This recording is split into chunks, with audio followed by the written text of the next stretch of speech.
44 ans maintenant que sa vie est rythmée par le cinéma.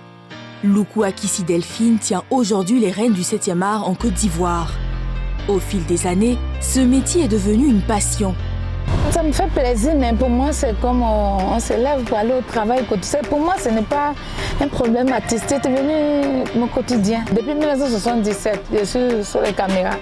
Avec le papa Léonard Grogué, de 1977 à maintenant, tous les jours, je me suis levée pour faire les mêmes choses. Si j'ai dormi tôt, c'est 1h du matin, sinon c'est 2h, 2h30. Donc quand le film passe comme ça, que je dis non, ça ne va pas là, j'ai mal, je pleure parce que je veux qu'il soit content. En 2002, Akissi Delta produit Ma Famille, une série télévisée qui donne une nouvelle coloration au cinéma ivoirien.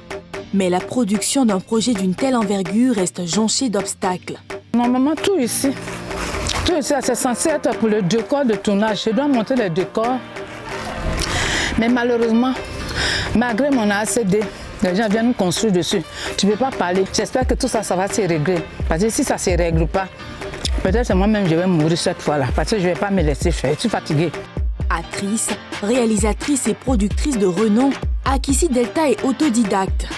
Je n'ai pas été à l'école parce que quand je suis née, j'étais vraiment très malade. Très malade. J'étais maigre comme ça. C'est comme ça que ma mère m'a pu m'envoyer chez ma grand-mère. Donc elle m'a soignée jusqu'à j'ai dépassé peut-être l'âge d'aller à l'école, de m'inscrire à l'école. Ma grand-mère même avait peur que si on va m'inscrire à l'école, les maîtres vont me frapper. Elle me trouvait trop fragile. Quand mes amis partaient à l'école, mes amis d'enfance partaient à l'école. Tous, pourquoi ça me faisait pleurer? Parce que quand ils sont à l'école, ils payent du pain avec pain 5 francs, macaroni 5 francs. Donc pour moi, dans ma tête, c'est quand on va à l'école qu'on mange du pain et macaroni. Moi, je ne sais pas que si on va à l'école, c'est pour apprendre à lire. Maintenant, bon, le soir, quand mes amis arrivent, avant on écrivait avec encre. Je vais m'asseoir, me coucher avec une nana avec eux. Quand elles écrivent avec l'encre là, je tiens avec elle tout le temps pour voir comment on écrit. Lorsqu'elle fait ses premiers pas dans l'industrie du cinéma, son analphabétisme ne lui pose aucun problème. Sa technique, intégrer le récit et mémoriser ses lignes. On est parti tourner avec papa Henri Dupac pour Louis Princesse. Il m'a expliqué mon scénario à Abidjan ici. Tout ce que je devais dire m'a été expliqué à Abidjan. Je suis partie à San Pedro sans scénario dans la main. À 61 ans, Akissi Delta compte bientôt se retirer de la scène cinématographique. Je pense que je suis au même titre, je vais dire, le Drogba pour le football, un autre frère, Assalfo, pour la chanson. Et moi, dans le cinéma, c'est Akissi Delta. Mais vous regardez Drogba, regardez Assalfo, puis regardez moi. Parce que si quelqu'un avait considération pour ce travail que je suis en train de faire, ma situation ne sera pas précaire comme ça. Même si je ne suis pas partie à l'école, mais moi aussi j'ai apporté quelque chose dans cette Afrique francophone. Célibataire et sans enfant, son seul et unique amour reste le cinéma. Tu te lèves à 5h du matin, tu dors à 2h du matin. Où est-on? C'est pour ça que ça me fait mal. Je consacre toute ma vie à ce travail. Toute ma vie. C'est-à-dire ma vie est restée dedans. Je n'ai pas eu vie familiale, vie quoi. Je ne connais même pas ça. Je ne connais même pas chérie. Où tu es, chérie? Je t'aime. Non, je ne connais pas. Mais pardon, je ne cherche pas de mari. Mon mari, là, c'est mon travail. Oui, ce qu'elle a dit est tellement vrai, et c'est le cas malheureusement de beaucoup de personnes qui se consacrent tellement à leur profession que finalement ils oublient un peu une partie de... Mais quand c'est bien récompensé, là, c'est-à-dire que quand tu es à la hauteur même de ta gloire, là, c'est ce qu'elle a dit, parce que l'État ne doit pas être à cet état-là. Non, mais c'est les industries qui... Non, mais c'est la Côte d'Ivoire. Parce que Delta, quand tu voyages avec Delta, que tu vas dans un pays, là, Delta crée émeute à l'aéroport. Le monde, mais ici, là, elle passe comme ça, on dit, voilà, la femme qui va là, et puis on la salue, on s'en va. C'est pas normal. C'est parce que c'est une... Non, c'est la Côte d'Ivoire, c'est comme ça. Non, je pense que c'est surtout parce que l'industrie du cinéma n'est pas aussi développée que l'industrie de la musique ou le football. Et c'est un petit peu pour ça que, comme on dit, on tâtonne un peu tout aujourd'hui pour obtenir des financements, etc. On en parlait la dernière fois lors d'une émission. Mais ça reste quand même... c'est quand même une icône. C'est une légende. C'est une légende. C'est un modèle de réussite pour moi. mois et comme en fait, pour nous. Et je pense que c'est félicité parce qu'elle a bravé beaucoup d'obstacles. Quoi. Non, mais c'est exactement ça. Akissi Delta, partout en Afrique francophone, tous ceux qui ont regardé Ma Famille, qui était vraiment, moi je dirais, c'était notre telenovelas africaine, quoi. C'était notre show que tout le monde pouvait regarder. Donc tu la reconnais et tout, mais de voir qu'elle est encore dans cette situation, ça repart sur le cinéma n'est pas bien rémunéré. Il n'y a pas assez, je trouve, en tout cas en ce moment-là, d'organisation pour supporter pour ce genre d'artistes ou bien ce genre de producteurs. Donc, et c'est quand même impressionnant ce qu'elle a réussi à faire en étant analphabète. Moi, ce que j'ai quand même retenu, c'est je mémorisais mes lignes sans savoir lire, sans savoir écrire.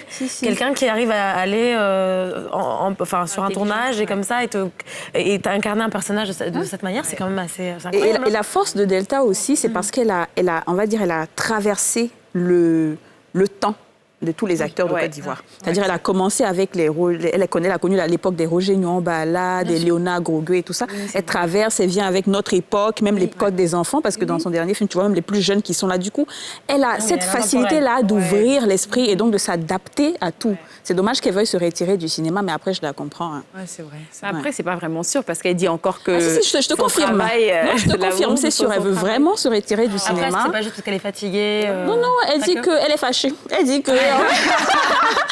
Elle dit qu'en fait, elle va faire un film bientôt et puis après, elle va vraiment se retirer parce que le métier est un peu ingrat en fait envers elle. Tu vois, il y a beaucoup de choses qu'elle ne mérite pas, vraiment. Et ça à tous les niveaux, quoi. Donc, elle veut se retirer et puis voilà. En tout cas, s'il y a une chose positive qu'il faut noter quand même dans son parcours, c'est qu'on peut être non scolarisé, on peut réussir quand même, et puis avoir un impact, même si c'est pas une réussite forcément financière, peut-être pas à la hauteur de ses espérances. En tout cas, la réussite, l'impact culturel, il est là, il existe.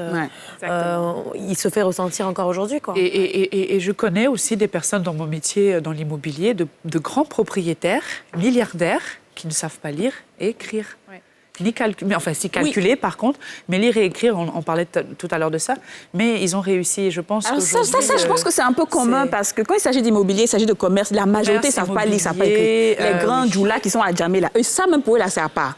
Mais quand il s'agit de mémoriser des textes, ça dit tout ce qui concerne les lettres et tout, ça c'est vraiment quelque chose de plus fort, quoi. Il faut être un peu plus... Mais c'est pour dire que, en tout cas, moi, mon message, c'est de ne pas confondre analphabétisme et manque d'intelligence. Oui, c'est ce que la dame disait. Parce que la plupart du temps, quand tu vois quelqu'un qui ne sait pas lire et écrire dans nos milieux, on la met en second plan, on ne lui pose pas trop de questions, mais pourtant, ces personnes-là sont tellement intelligentes, il faut juste vraiment franchir cette barrière-là de savoir lire et écrire. Et les préjugés. Exactement. Oui. Après, c'est vrai que, comme on l'a entendu tout à l'heure avec Razak Assoumi notamment, on est quand même dans une société qui, avec la digitalisation, le numérique, c'est de plus en plus handicapant de ne pas savoir lire ou écrire. Bon, après, il y a d'autres manières, il y a aussi des outils numériques, il y a aussi des applications qui viennent aider les personnes qui ne savent pas forcément s'exprimer en français ou dans des langues qui sont parlées majoritairement sur ces plateformes-là. Mais quand même, tu vois, tu te sens un petit peu exclu de l'évolution, de l'innovation technologique, quoi. Moi, j'ai fait le choix, en tout cas récemment, de scolariser, en tout cas pas scolariser, mais en tout cas d'aider ma nounou à apprendre à lire et à écrire. C'est important. Mais c'est quand elle rentre à la maison, je lui dis, écoute, prends un prof. Elle m'a dit combien ça coûtait. Ça coûte environ 10 ou 15 000. Qu'est-ce que ça nous coûte de pouvoir aider justement ces jeunes filles-là qui veulent s'en sortir, parce que je sais qu'à côté de ça, elle fait ses petits commerces de pagne, etc. C'est bien. Alors moi, c'est bien de le faire parce que c'est une femme, elle a besoin d'être indépendante, elle a besoin de comprendre les choses et de ne surtout pas se laisser manipuler par justement l'opinion ou la mentalité masculine. Moi, quand j'avais 12-13 ans, je donnais des cours à toutes les personnes qui travaillaient dans la maison. Ah oui, c'est vrai. Tu sais, quand t'as pour toi-même... j'étais au collège, début collège, et j'allais, je faisais 2-3 heures avec eux, et je les faisais lire, les cahiers. Mais je vais exposer Rima. Quelqu'un à lire.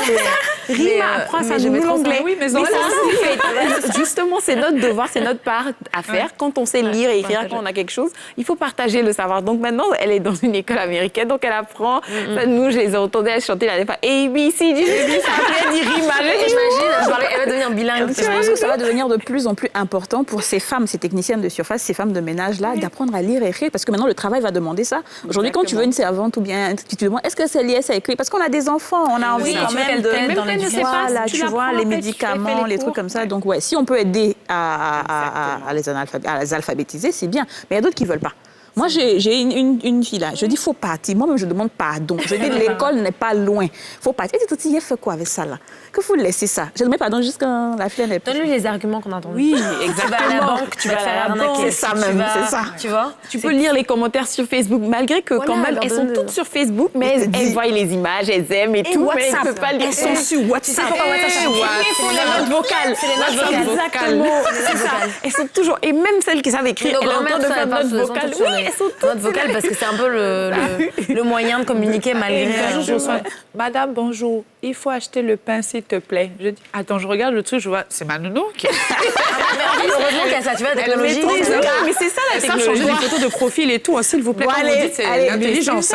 Les filles, l'émission va continuer parce que si on veut parler des filles, on va pas quitter.